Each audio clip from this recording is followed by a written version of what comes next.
Assalamu alaikum dear students, this is teacher Masooma Zahra. I hope you all are doing good, and I actually have come up with this video especially for the students who are going to start their Cambridge O-Levels journey from this year, means from 2026.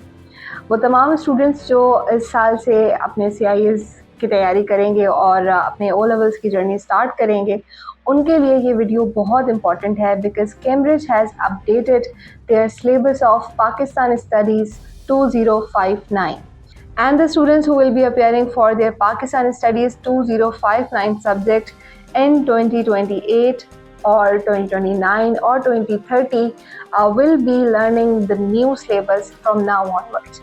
तो आज की इस video में हम discuss करेंगे कि Cambridge ने actually Pakistani studies के सिलेबस में चेंज क्या क्या चीज़ें की हैं, कंटेंट में कितना चेंज है, पेपर पैटर्न कितना चेंज हुआ है। क्योंकि यूजुअली ऐसा ही होता है कि जब आप कैम्ब्रिज में आते हैं तो हम पास्ट पेपर और पुराने सिलेबस को ही पढ़ना शुरू कर देते हैं एंड दिस टाइम एक्चुअली जो समर्स ब्रेक होते हैं आपके, उसमें हम जो स्टूडेंट्स हैं वो भी तैयारी कर रहे होते हैं और हम टीचर्स भी कोशिश करते हैं कि बच्चों के बेसिक्स पर काम करना शुरू कर दें।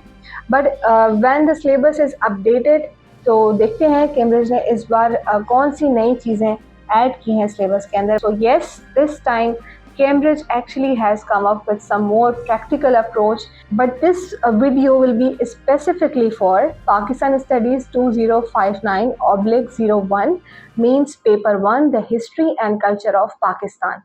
For the environment of Pakistan, or we would say geography, you will be having a separate video. So let's start with the content overview.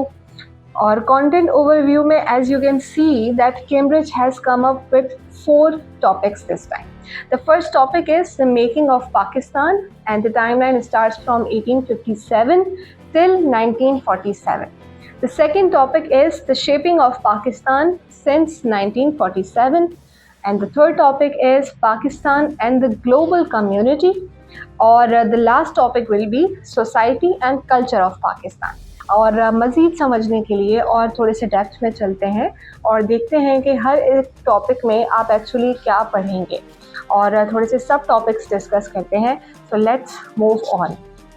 First topic को डिस्कस करते हैं सबसे पहले. अच्छा, कैम्ब्रिज क्या कहता है इन टॉपिक्स के हवाले से? वो कहता है कि a major focus across all 4 topics is the development and progress towards Pakistan as it is today in terms of economic growth, political and societal change and international relations. Now I think it would be more clear कि Cambridge अब बच्चों से चाहता क्या है. वो चाहता है कि आज का जो पाकिस्तान है, रीसेंट टाइम्स में जो भी करंट अफेयर्स हैं, जो भी अपडेटेड हिस्ट्री है, हम एक्चुअली उसको पढ़ें और मज़ीद स्टेप्स में जाके समझें कि हमारी इकोनॉमिक ग्रोथ किन चीज़ों पर डिपेंडेंट है, हमारे सोसाइटल नॉर्म्स क्या हैं और वो किस तरह से चेंज हो रहे हैं, और specially our relation to the international countries.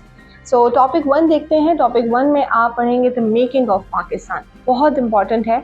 तो 1857 was the year when war of independence actually happened, और उसके बाद से टाइमलाइन आगे आप पढ़ते जाएंगे. अगर मैं थोड़े कुछ टॉपिक्स डिस्कस करूं तो आगे थोड़ा सा जाकर 1905 आता है जिसमें पार्टीशन ऑफ बंगाल हुआ था. फिर हम आगे जाते हैं 1916 में लखनऊ पैक्ट पढ़ते हैं. फिर और आगे जाते हैं तो खिलाफत मूवमेंट आती है, और उसके बाद आप पढ़ते हैं कैबिनेट मिशन प्लान और फिर पाकिस्तान की आज़ादी. तो यहाँ तक की जो जर्नी है वो आप टॉपिक 1 में कवर करेंगे. टॉपिक 1 पढ़ने के बाद जब पाकिस्तान फाइनली आज़ाद हो जाएगा तो आप पढ़ेंगे the shaping of Pakistan since 1947. ये टाइमलाइन एक्चुअली जहाँ तक मैंने एक्सप्लोर किया है 1947 से लेकर 1999 तक ही है, जिसमें आप पाकिस्तान के अर्ली प्रॉब्लम्स, अर्ली चैलेंजेस पढ़ेंगे. About differences with East Pakistan and then separation in 1971. इसके अलावा इसी सेम टाइमलाइन में आप स्टडी करेंगे economic and social progress from 1947 till 1999, यानी पाकिस्तान ने इन सालों में किस तरह से इकोनॉमिकली ग्रो किया. और इसके अलावा एक बहुत इम्पॉर्टेंट चीज़, how was a democratic constitution achieved. So students, let's move further and come up to the topic 3, Pakistan and the global communities. नाम से ही जाहिर हो रहा है कि आप पाकिस्तान के रिलेशंस पढ़ने वाले हैं. इसमें बाकी कम्युनिटीज़ से, बाकी कंट्रीज़ से इसमें specially you will be learning foreign policies and membership in international organisations, specially in United Nations, SAARC, SEATO and CENTO. These are very important organisations जिनका पाकिस्तान हिस्सा है, और उसकी वजह से पाकिस्तान को क्या क्या फ़ायदे हुए हैं ये सब आप इस टाइमलाइन में कवर करेंगे। Then the relations of Pakistan with foreign countries, specially with USA, Britain, India, Afghanistan, China and Gulf States. ये गल्फ स्टेट्स के साथ हमारे क्या रिलेशंस हैं, ये कुछ नया है और इस बार जो सिलेबस है उसमें ऐड किया गया है, तो I am very excited to teach that as well. और पता चलना चाहिए पाकिस्तान किस तरह से ग्रो कर रहा है और बाकी कंट्री से हमारे रिलेशंस कैसे हैं। Let's move further and see what you will be learning in topic number 4. This topic, as I said earlier, is going to be my personal favorite because it says that society and culture of Pakistan. इस topic में आप पढ़ेंगे कि पाकिस्तान का culture कितना important है। अब जब हम कल्चर की बात करते हैं तो सबसे पहले आती है cultural identity, and Pakistan is a country which is having a diverse culture. आप हर प्रोविंस में जाते रहते हैं, आपको अलग अलग किस्म के लैंग्वेजेस मिलते हैं, अलग किस्म के स्पोर्ट्स मिलते हैं, एजुकेशन अपॉर्चुनिटीज़ और कल्चरल डाइवर्सिटी नज़र आती है। So in this topic you will be covering all those things about Pakistan. So students, this was the updated syllabus, और ये कुछ ऐसी चीज़ें हैं जो आप थ्रू आउट दी ईयर और आप जब अपनी पाकिस्तान स्टडीज़ हिस्ट्री की जर्नी कवर कर रहे होंगे तो उसमें ये पूरा सिलेबस आप कवर करेंगे। और अब बढ़ते हैं अपनी इस वीडियो के सेकंड पार्ट की तरफ, यानी कि पेपर पैटर्न की तरफ। जब भी बच्चे CIS कर रहे होते हैं तो पेपर पैटर्न एक ऐसी चीज़ है जो आपको ज़रूर पता होनी चाहिए हर सब्जेक्ट के हवाले से। पाकिस्तान स्टडीज़ एक्चुअली 2 पेपर्स पर मुश्तमिल है, यानी कि P1 and P2. P1 is your history, P2 is your geography. P1 50% of Pakistan studies होता है और इसके टाइटल है the history and culture of Pakistan. Marks of the paper will remain same. पहले भी 75 मार्क का पेपर आता था, अब भी 75 मार्क का ही पेपर आएगा। लेकिन अक्सर स्टूडेंट्स मुझसे आके कहते थे कि मिस टाइम बहुत कम है, सिर्फ 1 hour 30 minutes are not enough to complete that lengthy paper, और हम लिखते रह जाते हैं और टाइम ख़त्म हो जाता है और हम पेपर कवर नहीं कर पाते, अपना पेपर पूरा नहीं कर पाते। So students, there is a good news for you people that time is extended for the paper. Cambridge ने इस बार आपको एक्स्ट्रा 15 मिनट्स दिए हैं, बजाय 1 hour 30 minutes के you will be having 1 hour 45 minutes to complete your paper. This is a very good update for the students of Pakistan Studies. Previously Pakistan Studies के paper में एक कंपलसरी क्वेश्चन होता था history में, जिसमें source based questions आते थे, लेकिन अब ऐसा कुछ भी नहीं होगा। अब हिस्ट्री के पेपर में कोई कंपलसरी क्वेश्चन नहीं होगा, बल्कि आपके पास टोटल 4 क्वेश्चंस होंगे। 4 क्वेश्चंस भी कैसे, अभी हमने डिस्कस किया। 4 टॉपिक्स हैं आपके सिलेबस में, हर एक टॉपिक से एक क्वेश्चन आएगा। टॉपिक 1 से क्वेश्चन नंबर 1, टॉपिक 2 से क्वेश्चन नंबर 2, और हर क्वेश्चन के मार्क्स होंगे टोटल 25।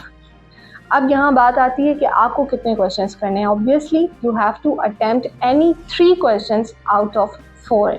आपके पास एक क्वेश्चन की चॉइस होगी।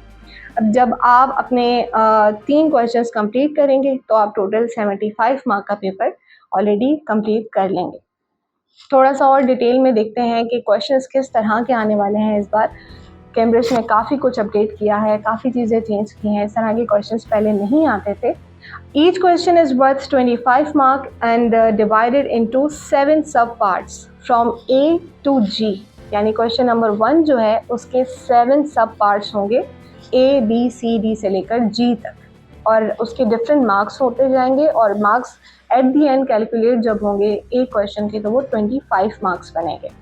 जैसे कि मैंने कहा कि कुछ नई चीज़ें ऐड हुई हैं इस बार, तो द 7 सब parts consist of a range of multiple choice, short answers and extended response questions. Candidates answer all parts of their chosen question. Multiple choice question, something really very new for the students of Pakistan Studies. आज से पहले Pakistan studies के paper में MCQs add नहीं होते थे, लेकिन इस बार से आएंगे, और आपके जो सोर्स बेस्ड क्वेश्चंस थे वो माइनस हो चुके हैं। If you still want a detailed overview of syllabus content, I am right here. I will make a detailed video over it as well. और बहुत जल्द मैं एक वीडियो के साथ आ रही हूँ जिसमें मैं आपको एक स्पेसिमेन पेपर दिखाऊंगी और मार्क स्कीम के साथ हम समझने की कोशिश करेंगे कि पेपर एक्चुअली आने कैसा वाला है, कौन से क्वेश्चंस के कितने मार्क्स होंगे और आपको उनके आंसर्स किस तरह से लिखने हैं. So stay tuned with James TV. I will be coming up with a new video. Still, if you have any question, drop your questions in the comment below or text me on the number which is shown. Till then, take care and keep learning. Teacher Masooma Zahra signing off from here.